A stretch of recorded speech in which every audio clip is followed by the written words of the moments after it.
One of the biggest problems of our generation, in my opinion, is how many abortions there are. These are not just groups of cells, they're not fetuses, they're human beings created in God's image. And for many, many years, I have been pro-life and I try to do everything I can. And today, I'm going to have an interview with a very important man who is also very, very concerned about life. His name, Rabbi Marty Katz, and he is in charge of a ministry in Israel that's called Just One Life. And we're going to find out about his efforts and his successes in Israel in saving lives. You don't want to miss my conversation with Rabbi Katz. I'm Stephen Strang, and this is the Strang Report. Welcome to the Strang Report with Stephen Strang, the founder of Charisma. This podcast is to encourage you to experience the power of the Holy Spirit and to discuss spiritual issues facing the church, our nation, and the world. Welcome back, everyone, and thank you, Rabbi, for taking time to be on my podcast today. I've heard so much about you from mutual friends, and I'm so impressed with what I've learned about your ministry. And you're one of the founders, and you're the one that works in it. So tell me and my viewers and listeners about this very important ministry, Just One Life. First of all, it's indeed an honor, Steve, to be on your podcast and on your show. It's an honor to meet you. I've heard so much about you. We met many years ago. I think I told you I'm tied to Pastor John Hagee and Diana, and we were at a Christians United for Israel conference. And actually, Ben Farrell was there. He brought us over, and we spoke a few minutes. And I said, one day we're going to somehow rendezvous. And now we are. Okay. So you are working to save lives, and tell us about the success. You have saved lives in Israel, many, many thousands. Tell me how this happened. 33 years ago, there were two people reading an article in a newspaper. One is the chairman, Jack Forgash, and another rabbi. And it's the letter of the article in the Jerusalem Post spoke about the problem of termination in Israel.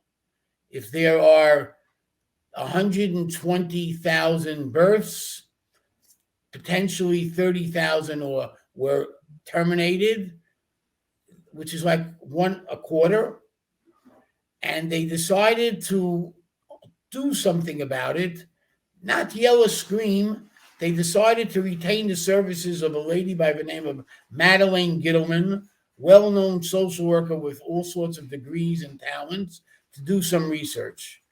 And pardon the pun, that's the birth of the project Just One Life, from the phrase in Talmud, in our oral law, the Jewish oral law, he that saves just one life has saved the world. And based on the research, they found that there's a tremendous amount of socioeconomic stress. Families that have stress, that need help financially, that need therapists, they just need a place to turn to, because poverty in Israel is quite rapid, and it has gotten more rapid. It's quite off the charts, as they say. So they set up this cause, and please interrupt me, Steve, if you have a question. This project, Just One Life, which goes as follows. Can we network to social workers? Can we network to doctors? Can we network to rabbis' wives, psychologists, families that are considering to terminate for socioeconomic stress? Can they refer them to our team? Now it's King George, who was on a different street 32 years ago in 1989. And let's see how we can help these families. But I want to make sure it's clear. We help singles. We help any person in this situation who needs our help. We are not judge and jury. The results, as I talk to you, clients have come in with all issues in pregnancy. And I'm God's messenger, Steve. We saved 19,700 plus babies. 19,700. That is absolutely amazing. You know, these things are complicated. There are a lot of people. First of all, abortion happens only with an unwanted pregnancy. You know, many families want children. Some families can't have children, which is why adoption is so important. There are very few people on planet Earth that are so sick they just want to terminate a life just to do it. A lot of times they don't feel like there's an option, or there's a lot of humiliation, maybe if it's an embarrassment that it happened. I've heard people say that it's birth control of the last resort, or they maybe think that it's okay to do it. You know, they think that it's just a clump of cells. I've actually heard that. The problem now, at least in the United States, is there are some people that are advocating that abortion should be allowed up until the moment of birth. You know, and then it's just a matter of time until some people will want infanticide, which is killing of infants that can't take care of themselves. But, you know, infants rely on adults, on their parents to say the safest place should be in a mother's womb. But for many, that is the unsafe place. And, you know, you mentioned that it's 25%, or at least back at the time was 25%. I've heard statistics that in some of the big cities is as much as 50% of pregnancies are terminated. And, you know, it's millions of people. It's not a problem just in the United States or in Israel. It's really a worldwide thing. But thankfully, things are beginning to change. In our country, Roe v. Wade was overturned, which gave it a constitutional right. And it was a made-up right. At least it's now gone back to the states, where states can have some say-so in how they deal with this kind of thing. I'm just kind of curious, because Israel is a different country. You have different laws. Of course, Israel is probably the most civilized country in the Middle East. It's a brilliant country. It's a wonderful country. A lot of technology, a lot of things are coming. How do people in Israel view unwanted pregnancies, in your opinion? So, like many, there are a tremendous amount of those that are liberal. I don't have statistics. It's not hard to receive permission to terminate. There's a committee, but it's not hard. I can't give you, out of every 10 people, how many, is it 2 people, 3 people? I don't know. What I will say, which is quite interesting, we try to stay away from the political spectrum. Somebody who's considering to terminate, and I believe you're going to be impressed with this, we're never going to say, careful, you're murdering. Are you sure you're doing something horrific? What we rather say is, and it's again based on referral, and we have professional therapists, how can we help you? What is the problem? What do you need? We can give you resources over the next 9 to 12 months, and a follow-up agency can take over. Believe it or not, we try to empower, raise the thinking of, forgive me, that expectant mother who's contemplating the situation, the unmentionable. So it's a formula of love, believe it or not. It's a real, you know, I keep saying, Steve, it's time for you to go, not just for me, for all you've done for the Jewish people. I would love to be there and walk with you as you hold babies. Okay, everywhere people go and they read about us, you probably may have seen it in the material I sent. There's me holding this baby up in the air. I haven't lost my passion. Every baby saved is a baby saved. It's a life saved. It's a family. We work hard at it, but that's the uniqueness as we're not. I would say, are we pro-life? Are we pro-choice? Probably more pro-chance. What's the problem? What can we do? We even let some of these mothers say, "Do you want our help?" And they take it. And I'm going to give you another interesting phenomenon about Just One Life. We saved 19,700 plus babies. I'll talk about twins, triplets, and quadruplets in a few moments. Every mother has kept their baby. How's that, Steve? Every mother. Very often I'm asked, what about adoption? We try to keep, I'm not just using this as lip service, integrity. I'm not an adoption agency. If it ever came up, we would do what's legal and proper, send the expectant mother to the right agency so that it's handled legally, ethically, and properly. But we bat 1,000. Everyone keeps the baby. And everybody's happy with all the issues of poverty, with all the questions of what do I do? They are happy, and the babies are bubbly, and it gives me a lot of passion and a lot of happiness. That's really true. That is an amazing statistic. And, in our country, as you're talking, I'm just saying we have so much to learn because this is such a loving, supportive approach. It isn't a matter that the mother's doing something bad. As I said earlier, a lot of times they feel they have no option. Correct. They don't know. They're at the end of the rope. They're stressed out. And sometimes it's as simple as financial. There are other things too. This whole approach that you do with counseling and helping, and the fact that you are batting nobody bats 1,000%, but yet you have, and they stay in the family. There are issues that come up with adoption. For sure. A lot of families are glad to adopt, but a lot of times there are problems, down the road with adoptions. So much better if they can stay with the father and mother in their original home. So I just respect you so much. Tell us a little bit more about how people can find out about your ministry, connect with your ministry. Pleasure. Because like I said, there's so much we can learn from you. I'm not the genius who put the formula together. It was this Madeleine Gittleman and the team. She did. It took months of research to understand the problem. And we've expanded, by the way. We handle any pregnancy in crisis.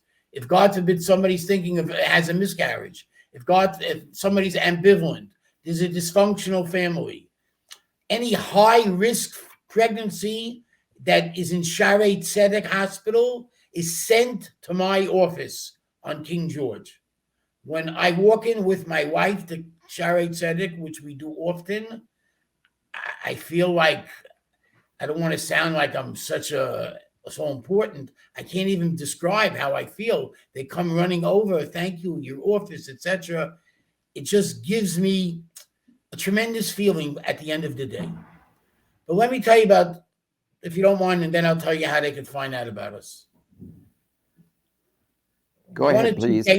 One amazing case. 24 years ago, Steve Strang, a hospital in Israel, a very religious mother who has 3 or 4 children is expecting quadruplets. The doctors examine, go through the data, go through every piece of medical evidence, and the doctors, I don't remember the hospital, tell her name is Yael, tell her, Yael, you should abort 2 of them, and the other 2 will make it. She looks at the doctor, and I tell this over with passion because I get nervous telling it over because I lived it. She says, I have 1, 2, 3, or 4. What permutation?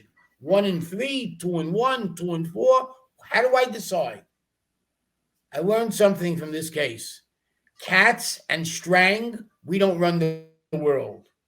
Somehow God worked it out. We were the conduits, and we wound up meeting this woman, the social worker, and we brought in 2 of the doctors, examined the records.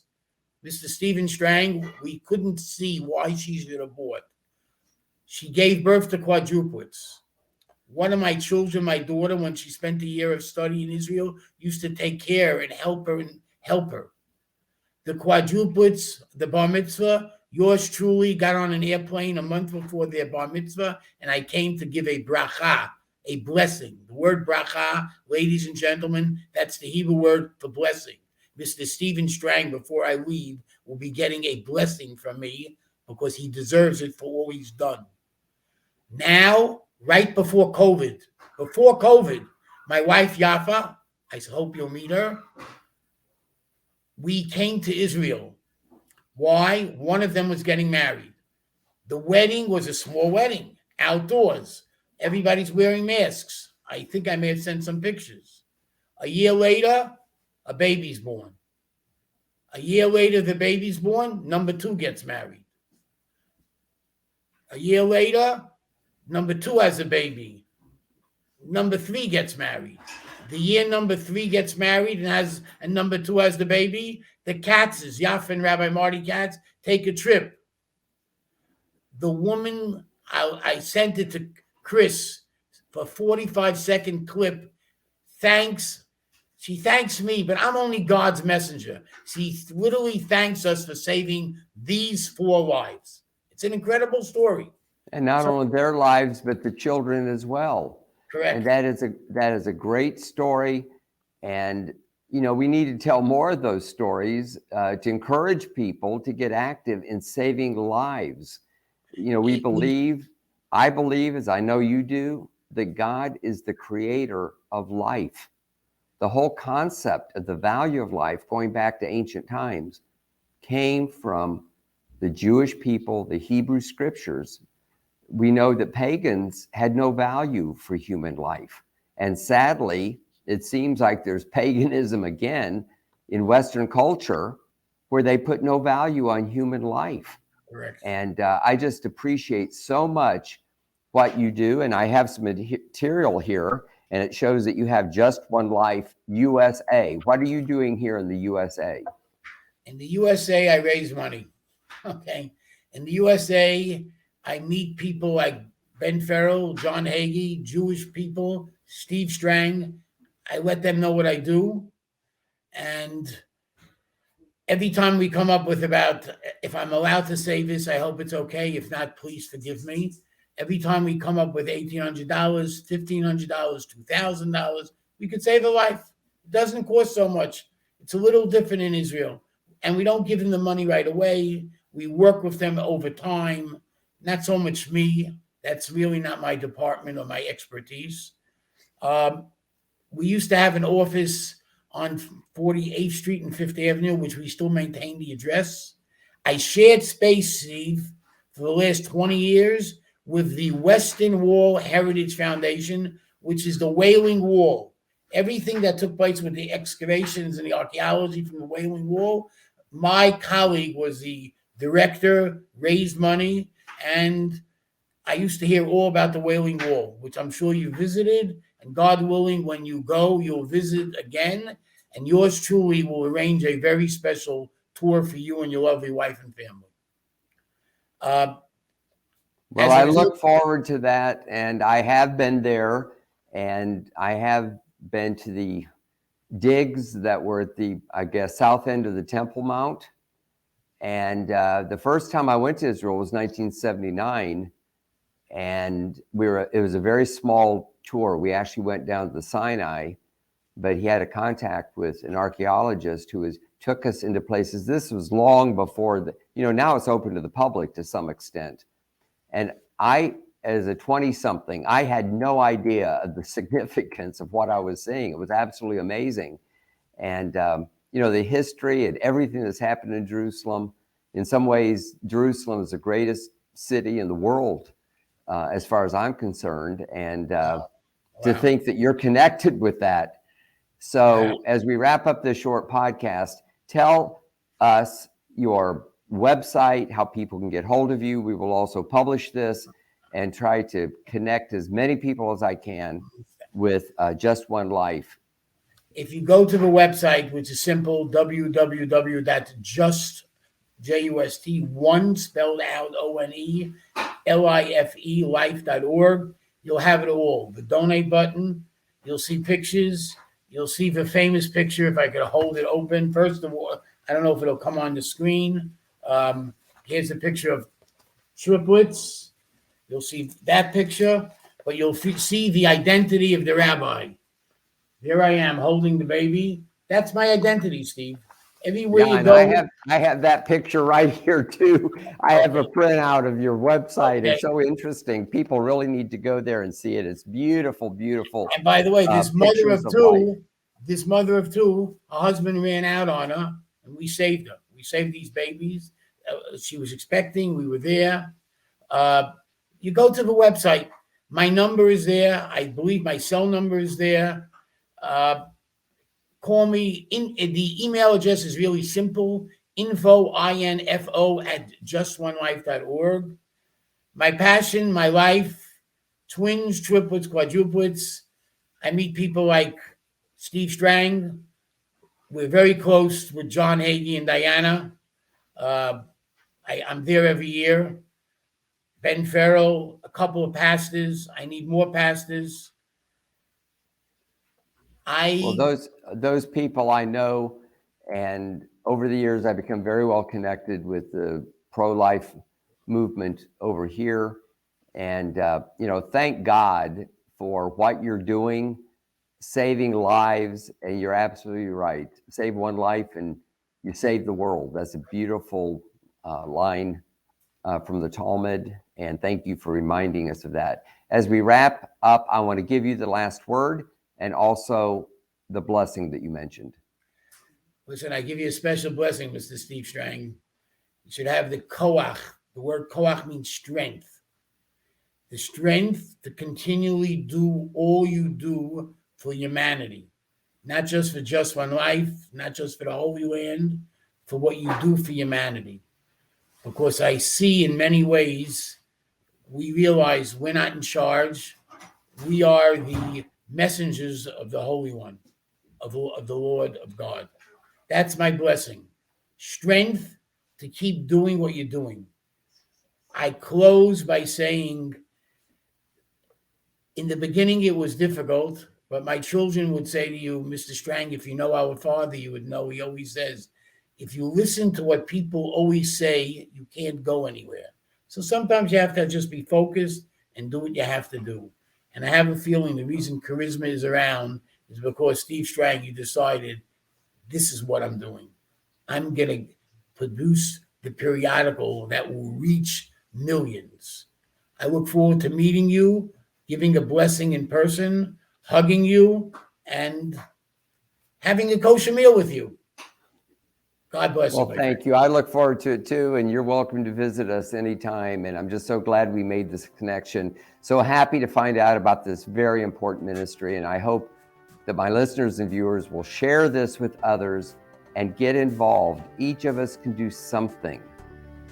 We can refer someone, we can encourage someone, we can make a donation. All of us can do something to save lives. So thank you for watching the Strang Report today. God bless you. Thank you for listening to the Strang Report with Stephen Strang. Stay up to date with the latest episodes by subscribing on your favorite podcast app and at cpnshows.com. Get the latest reports delivered directly to your inbox by subscribing at strangreport.com.